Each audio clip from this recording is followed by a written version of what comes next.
From Shenandoah,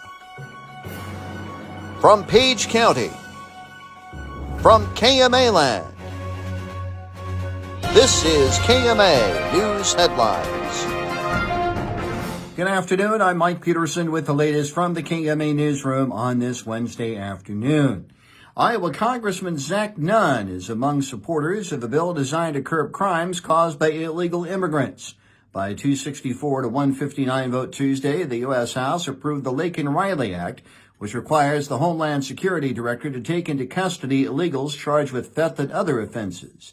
Supporters named the bill after Laken Riley, a nursing student murdered by an illegal immigrant while jogging on campus at the University of Georgia.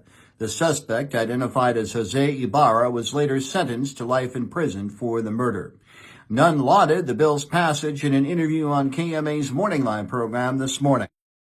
I'm grateful that this is the first bill that we passed because I think it goes to the fact of empowering not only the federal government, but it also gives the ability of states to be part of the solution here and making sure that when people commit these type of crimes and are detained at the state, they're not just handed back over to a overwhelmed Customs and Border Patrol who, in many cases, has allowed them to be released, as we saw in the case of Laken Riley. You can hear the full interview with Iowa Congressman Zach Nunn with the web story at KMAland.com, as well as on our Morning Line page. Elsewhere, Red Oak officials are exploring possible changes to residential zoning setbacks on older city lots. Earlier this week, the Red Oak City Council discussed potential input on R2 residential setbacks in older areas of town to the Planning and Zoning Commission. City Administrator Lisa Cotter says the zoning designation, which makes up a good amount of the central and older residential parts of town, currently has setback requirements of 25 feet from the front of the property line, 30 feet from the rear, 8 feet on the side, and 20 feet off the side street. Cotter says the discussion of lowering those requirements on the older, smaller lots comes as they attempt to address the city's goals of improving housing stock and the visual appearance of the community. Shenandoah Medical Center officials are hoping for a good response to a survey helping to determine the facility's direction. Over the next few months, the hospital is working with community leaders to update Page County's 2022 Community Health Needs Assessment. SMC officials say the update's goal is to understand progress from past community health needs assessments conducted in 2016, 19, and 2022, while collecting up-to-date community health perceptions and ideas. SMC CEO Matt Sells tells KMA News the hospital is required to update the assessment every 3 years. There's a link to that survey, by the way, with the web story at KMAland.com.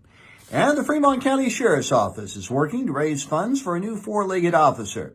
The Sheriff's Office's K-9 unit recently announced it's accepting donations to help cover the cost of bringing a new crisis response therapy K-9 to the Sheriff's Office School Resource Program.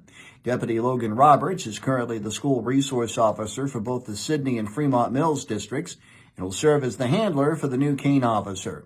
Robert tells KMA News he got the idea of pursuing the crisis response therapy K-9 after meeting with crisis K-9s of the Midlands at a recent conference with SROs from across the state and hearing firsthand experiences from fellow SROs in northern Iowa who handled a crisis response therapy K-9. You can find out more on how to donate to that K-9 program with the web story at KMAland.com. KMA on-track weather, sunny today, highs in the low 20s. Tonight, increasing clouds, lows in the lower teens. More news at 5:05 and 6:05 and online at KMAland.com. Have a great rest of your Wednesday. For KMA News, I'm Mike Peterson. So long, my friend.